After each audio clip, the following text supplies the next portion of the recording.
13% की 7 जनवरी को हेयरिंग।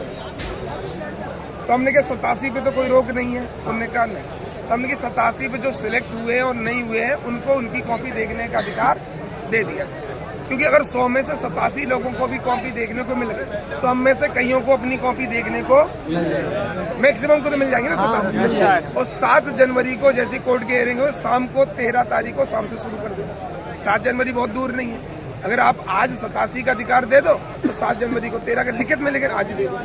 पहली चीज, इंटरव्यू 100 नंबर से ज्यादा का नहीं होगा, CCTV रिकॉर्डिंग होगी। जैसे जब नंबर आए हम कोर्ट में लगा सकेंगे कि सर हमारी CCTV रिकॉर्डिंग देखिए सीधे, और या हमें जिसके नंबर पे आपत्ति की 155 160 क्यों आए उसका CCTV रिकॉर्डिंग की। ये दूसरा। तीसरा, 800 से पहले नोटिफिकेशन जारी, 700 और 100 से पहले नोटिफिकेशन नहीं आए, भले ही 2 दिन बाद दे दो, चाहे जनवरी के फर्स्ट वीक में दे दो, हमें कोई दिक्कत नहीं। हमने ये बोल दिया। असिस्टेंट प्रोफेसर उन्होंने बोला 2000 की वैकेंसी अगली आई थी, पर हमने लौटा दी कि हमें कम से कम 4 चाहिए। उन्होंने बोला हमें ठीक है आप लिख दो, 2 से ज्यादा 4 से कम आएगी ये लिखित में दे दो। आपने ही बोला 2 आई थी, तो 2 लिखित, 2 से ज्यादा 4 के बीच में रहेगी दे दो। प्लस उन्होंने शेड्यूल देखने उसमें T नंबर 2 में लिखा है कि जिनका साक्षात्कार नहीं है, जैसे कुछ विषय का AP में नहीं दिया है तो हम देखो उसका अलग से नोटिफिकेशन दे दो कि इस महीने से इस महीने के बीच उनके इंटरव्यू ले ली जाए। उन्होंने कहा हम आपकी हर बात से सहमत है, पर हमें CM साहब ने लिखित में देने के आदेश नहीं दिए।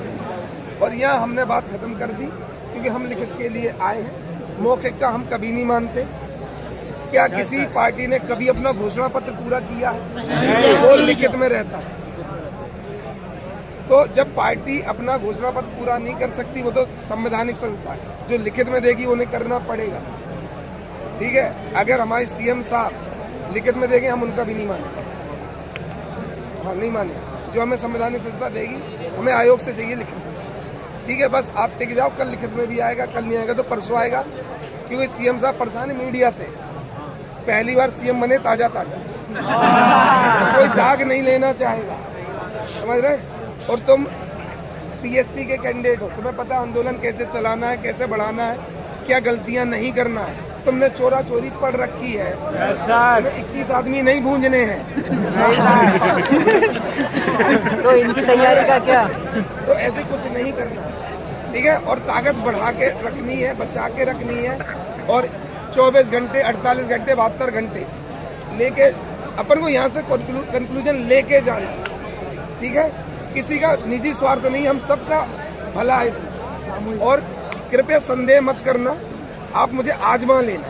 मैं अभी बोला मुझे नहीं पता आप डाउट कर रहे हो क्या कर रहे हो, आप आजमा लेना। मैं जो बोला, मैंने पहले दिन बोला था यहाँ से कोई लास्ट में हटेगा तो मैं हटूंगा। उन्होंने बोल दिया था आज की कोचिंग सील हो जाएंगी, जो हो जाएंगी। मैंने कहा मेरे पास MBBS की डिग्री है, मेरे कोचिंग के ठीक बगल में एप्पल हॉस्पिटल है, और उनके ऑफर आते हैं कि डॉक्टर साहब नाइट ड्यूटी ज्वाइन कर लो। 2 लाख रुपए का ऑफर है। हमारे कोचिंग के बाहर बहुत बड़ा आंगन है, वहाँ एक टेबल, एक स्टेथो और एक BP मशीन रखें। 200 रुपया मरीज से पेशेंट लेना है, 50 मरीज भी देखेंगे तो हम 10,000 रुपया कमाएंगे, 3 लाख रुपए मुझसे भी कमा लेंगे। प्लस दवाइयों का कमीशन अलग और जांच का कमीशन, तो उस कैटेगरी में हम हैं। 19-21 मेरा रिजल्ट आया, पेंडिंग है। मैंने बोल दिया मैं लिखित में देने को तैयार हूँ, मैं ज्वाइन नहीं करूँगा। मैं कहा बाकी सबका कर दो, मैं लिखित में देने को तैयार। मैं ना 19 ज्वाइन करूँगा ना 21, कुछ मिले। मेरे 2 इंटरव्यू अभी पेंडिंग में, और 23-24 अभी मेंस दिए हैं। मैंने बोला उसमें भी लिखित में देने को तैयार हूँ कि नहीं करूँगा, पर बाकी जो कर दो। इतना ही बोल सकते हैं, इससे ज़्यादा क्षमता नहीं है ना।